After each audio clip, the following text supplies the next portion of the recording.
Welcome, beautiful, to the Creating Change podcast with Emma Bradford.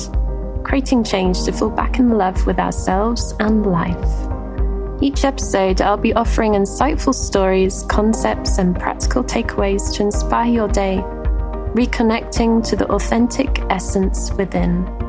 Are you ready, lovely, to embrace yourself even more and awaken to the magic life has to offer? Let's dive into today's episode.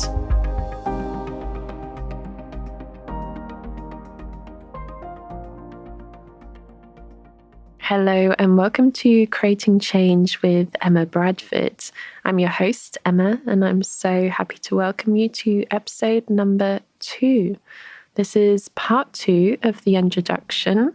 If you haven't listened to part 1, go back and listen to that. That will give you a background of where I've come from, what I've been through.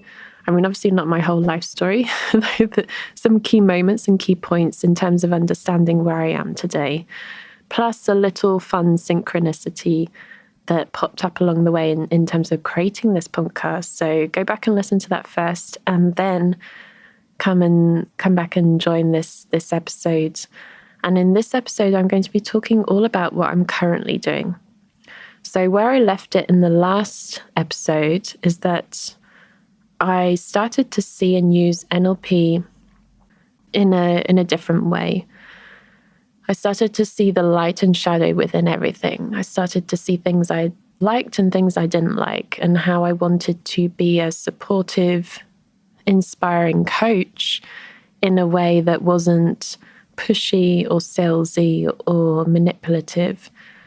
So this was something that, and also because there was a big part of me that I felt was still missing from my work and what I do. I'm a very creative person. I love painting. I love drawing. I love getting my hands messy with different colors and dancing. I love all of that, all the creative expression. And even though creativity can come into conversations and coaching and workshops, it still wasn't enough. I needed something even more. So I started to bring in even more creativity into my work, and there was a whole journey with that as well.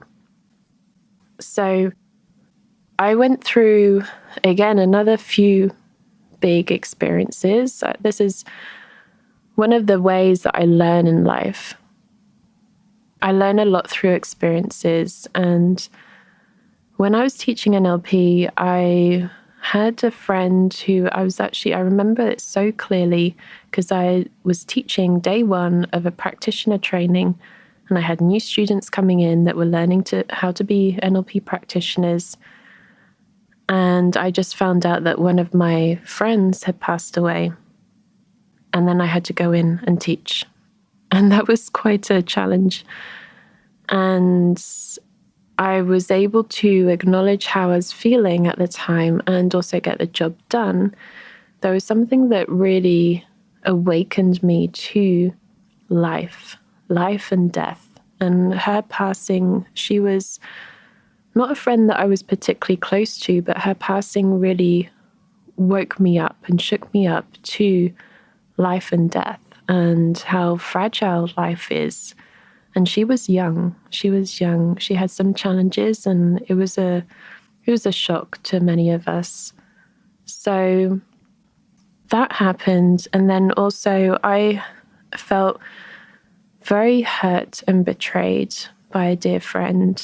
I went through a period of time where I was feeling so hurt, angry, sad, and I was spending many, many, many evenings by myself for about 4 months, where I was simply just working on all the emotions that were coming up. I created this wonderful safe haven for myself in my room, where I had blankets, cushions, essential oils, music, had my journals, nice hot cup of tea. It's my English side coming out.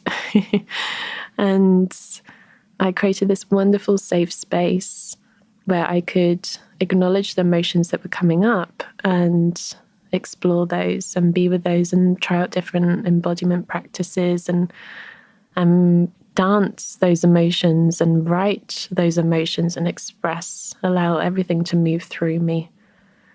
And it was through that process that things started to shift in a direction that I had no idea they would shift in.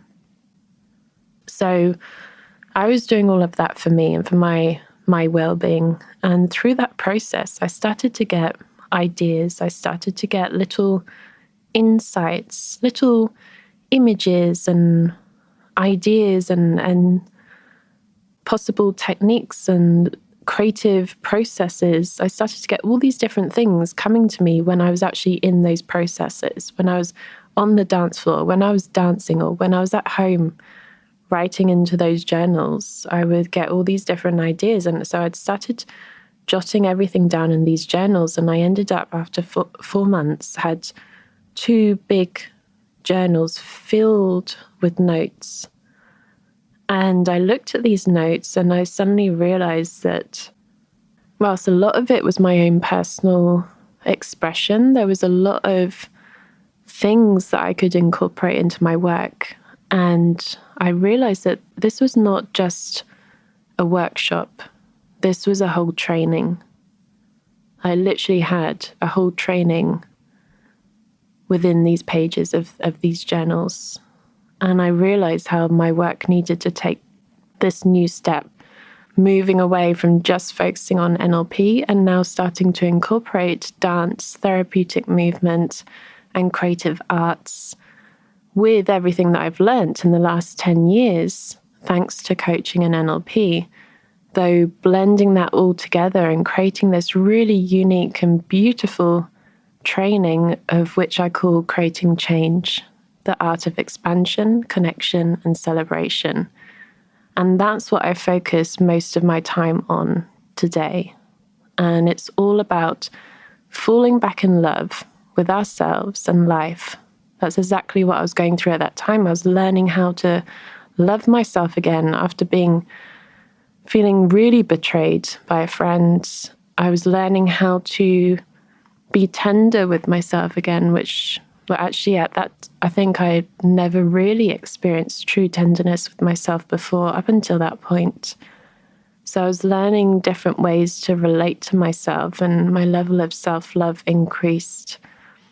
And it's a beautiful thing to witness that journey and experience that journey, not only in myself and during that time, and also it's a continuous ongoing journey, though also now with my students and one-on-one clients as well, like seeing that in themselves and when they start connecting to themselves in this very loving, tender way, which is so beautiful to witness.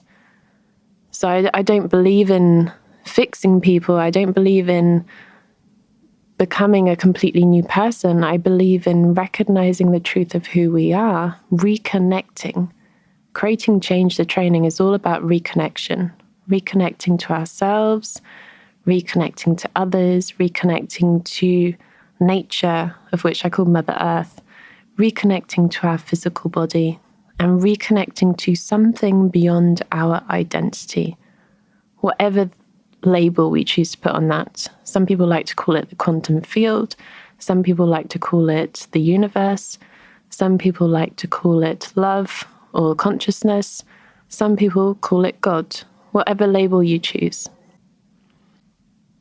So this is what I focus most of my time on at the moment, and it's so beautiful to explore the truth of who we are through creativity, through paint, through color, and through dancing, through moving our body, realizing that there is this life running through us, this life energy that animates our body, and reconnecting to that in a really fun way. So thanks to everything I experienced in the past, and thanks to everything I've learned over the last 10 years, that created a really wonderful foundation for me to then start launching my own training and moving into something that felt even more authentic And I love teaching what I'm teaching, and we have so much fun in the workshops. The students, they often give such great feedback of how it's helped them and what they've been able to overcome through exploring this type of connection with themselves. And it's a really wonderful thing to experience and witness. So my hope for these episodes was me to give little insights and little practical takeaways and little tips and tools of what I teach, and from like different stories from things that I've experienced in the past that can help inspire your day and perhaps give you a few ideas on how to transform your relationship with yourself even further. So I'm not here to say that I know everything. I don't. And I want to be completely real and authentic with that.